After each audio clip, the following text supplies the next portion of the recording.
6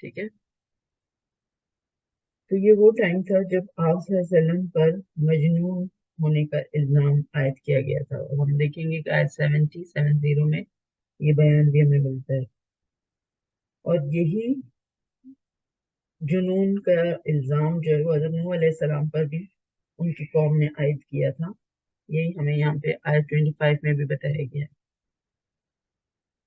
تو جو آخری آیت ہے اس سورت کی 118، اس میں رحم کی دعا مانگی گئی ہے کہ اللہ تعالیٰ جو ہے وہ قریش مکہ کو ہلاک نہ کرے.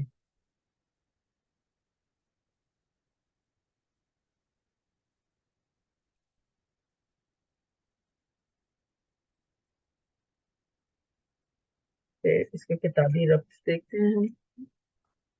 اس سے پہلے کون سی صورت تھی جو پچھلی دفعہ ہم نے کی؟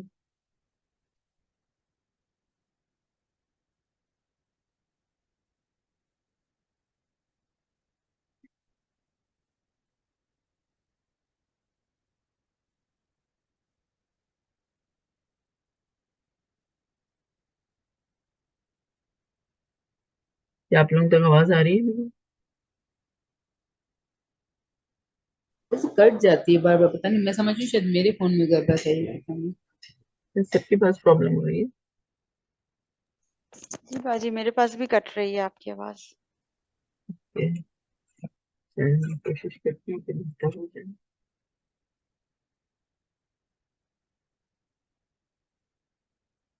بتائیے سورت المومنون سے پہلے کون سی سورت ہم نے کی ہے؟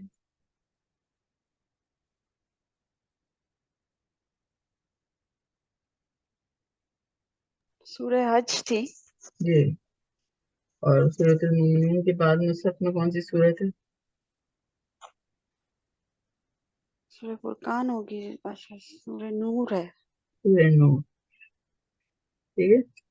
تو سورت الحج جو ہم نے پچھلی دفعہ کی تھی، اس میں ہم نے دیکھا تھا کہ اللہ کی طرف سے مظلوموں کو جہاد کی اجازت دی گئی تھی، کہ جن پر ظلم کیا گیا ہے ان سے کہا تھا کہ اب آپ جو ہے وہ، اگر آپ پر کوئی ظلم کرتا ہے تو آپ سامنے سے اپنا دفاع کر سکتے ہیں. ٹھیک ہے. یہاں سورت المومنون میں ظالموں کو بتایا گیا کہ نجات کا راستہ ایمان اور عمل صالح ہے، تاکہ وہ اللہ کے عذاب سے بچ سکیں. ٹھیک ہے. سورت المومنون میں ہی مسلمانوں سے ایمان کے بعد اخلاقی، عباداتی اور مالی جامع اعمال صالحہ کا مطالبہ ہے، اور یہ سارے کیا ہیں؟ یہ انفرادی اہمیت کے حامل ہیں. ٹھیک ہے. کہ اخلاقی طور پر ایک مومن عبادتی طور پر اور مالی طور پر جامع اعمال صالحہ جو ہے کرنے والا ہوتا ہے جامع طور پہ. ٹھیک ہے. ایک کمپریہنسو سمجھے کہ صالح اعمال کا پیکج ہوتا ہے جو وہ مومن انگیج کرتا ہے اپنے آپ کو اس میں. ٹھیک ہے.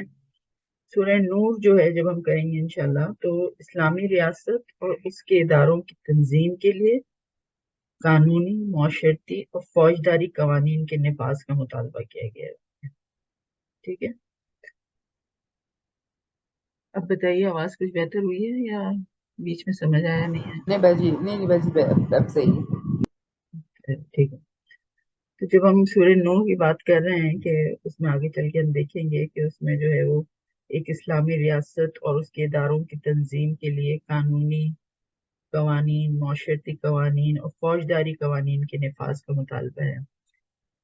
تو جب فوجداری قوانین کی بات کرتے ہیں ہم، تو اس سے کیا مطلب ہوتا ہے؟ آج کل تو یہ الفاظ بہت قانون سے ٹکرا رہے ہیں نا ہمارے اخبار، میڈیا، ٹی وی پہ.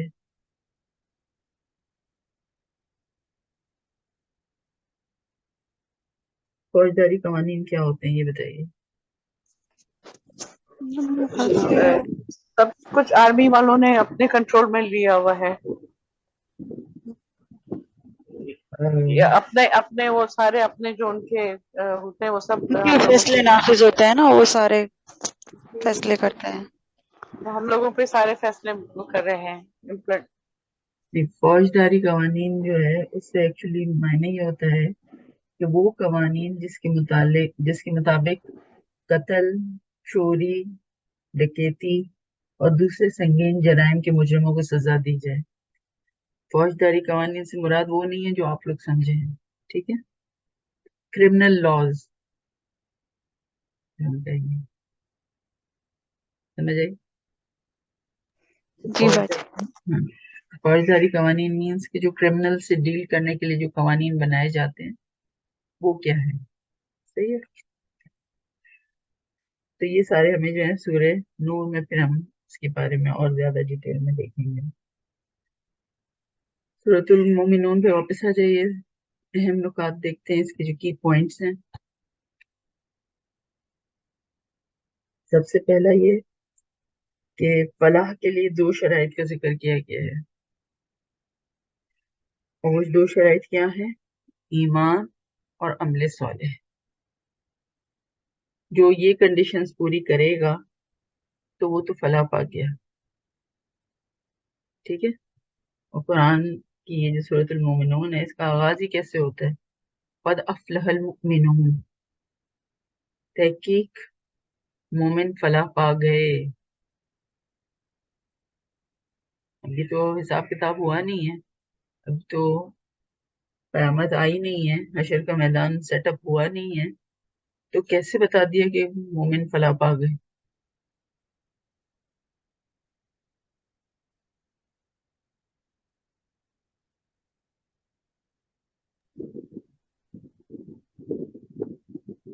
تو قرآن جو کہ ہمیں شارٹ خبریں دیتا ہے، قرآن کی جو پریڈکشنز ہیں، جو پہلے جو 1400 سال پہلے جب یہ نازل ہوا قرآن، تو اب تک جتنی پریڈکشنز پوری ہوئی ہیں وہ سب ایز اٹ از پوری ہوگی، کوئی بھی بات اس کی غلط ثابت نہیں ہوئی ہے، نہ آگے چل کے ہوگی، ہے نا؟ اور کیوں ایسا ہے؟ کیونکہ یہ کلام کسی انسان کا کلام تو ہے نہیں، ہے نا؟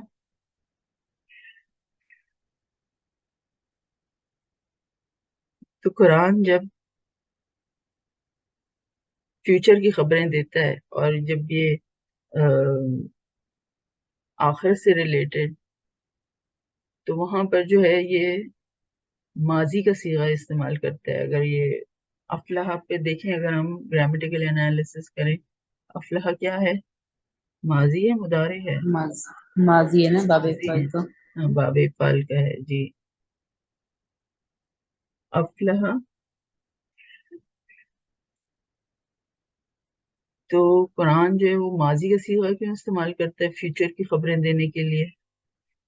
اس وجہ سے کہ جیسے ماضی کسی کا جو ہوتا ہے وہ بالکل ایک گزری ہوئی بات ہوتی ہے نا، کہ اس حقیقت کو کوئی ڈینائی نہیں کر سکتا۔ جو بھی ہمارا پاسٹ ہے وہ تو ہو چکا نا، اس کے بارے میں کوئی 2 باتیں نہیں ہو سکتی کہ ہاں ہوگا یا نہیں ہوگا، وہ تو ہو چکا ہے۔ تو قرآن بھی جو ہے فیوچر کی باتیں اتنی شور اور اس کے لیے ماضی کا صیغہ اس لیے جلایا جاتا ہے کہ بالکل ایسے جیسے کہ ایک چیز ہو چکی ہو، although کہ ابھی ہونی ہے،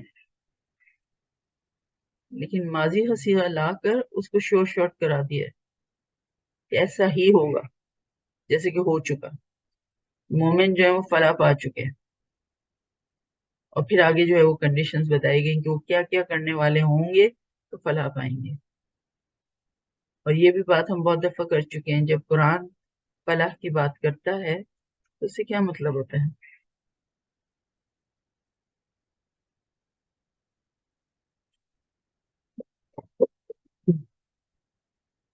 جی، فلاح کے معنی کیا ہیں؟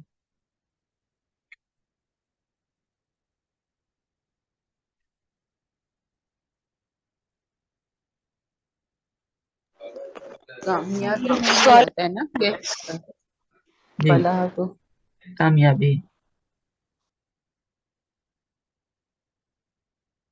سکسیس، کامیابی، فلاح، ٹھیک ہے۔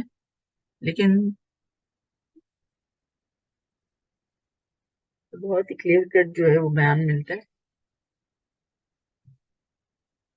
کوٹ کی پوائنٹ کہ آخرت اور انکار آخرت کے سلسلے میں قریش کے رویے بھی بیان کیے گئے ہیں۔